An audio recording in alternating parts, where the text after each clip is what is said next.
Hey, Capt Logos here, preacher at large, teaching the word and inspiring 3 minutes at a time.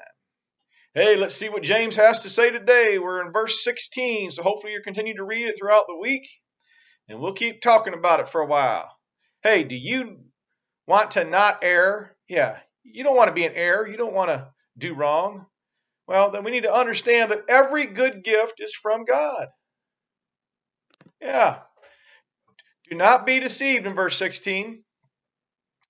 My beloved brethren, every good gift and perfect gift is from above and comes down from the Father of lights, with whom there is no variation or shadow of turning.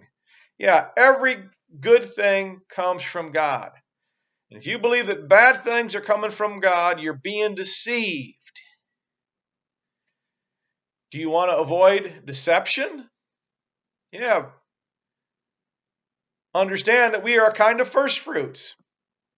Verse 18, of his own will, he brought us forth by the word of truth, that we might be a kind of first fruits of his creature. Yeah, we're the first fruits. You see, a lot of times we get in this big argument about, well, we're no different than the animals. Well, yes, we are. We're the first fruits. Because when God created us, he breathed the breath of life, his breath of life into us. Yeah, every other creature, yeah, they didn't get that. No, they just have to go by instincts. Yeah, they got instincts. They do a set thing, a set pattern based off of set actions. It's called instinct. They don't have free will. We have free will. We have the breath of God in us. Verse 19, now here's a little lesson. Anytime you see the word therefore, wherefore, so then, finally, you have to look back. So, in verse 19, therefore, stop. Look back at verse 18, and maybe a little bit farther, but just look back at verse 18. Because we are first fruits, right? That is the key to understanding what he's just about to say. Be swift to hear, slow to speak, and slow to wrath.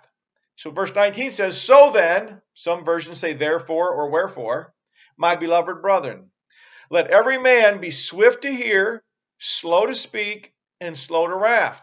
Yeah. We don't want to be deceived because we're God's first fruits. So we're supposed to act this certain way. Do you want God's righteousness?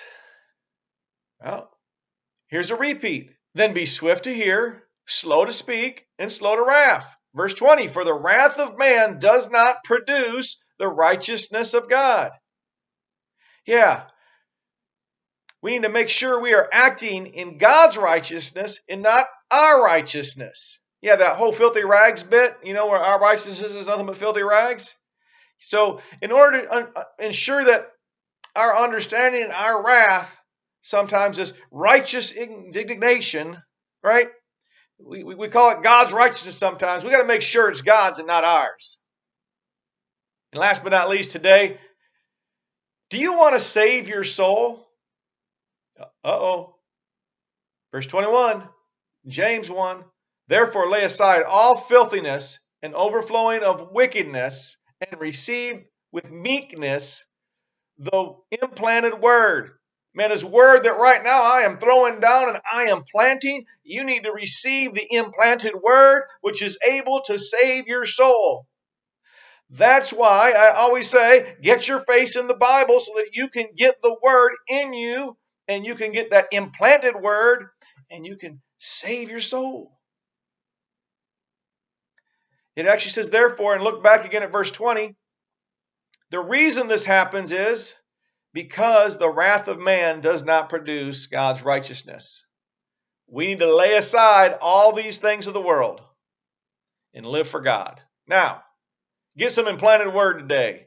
Get your face in the Bible.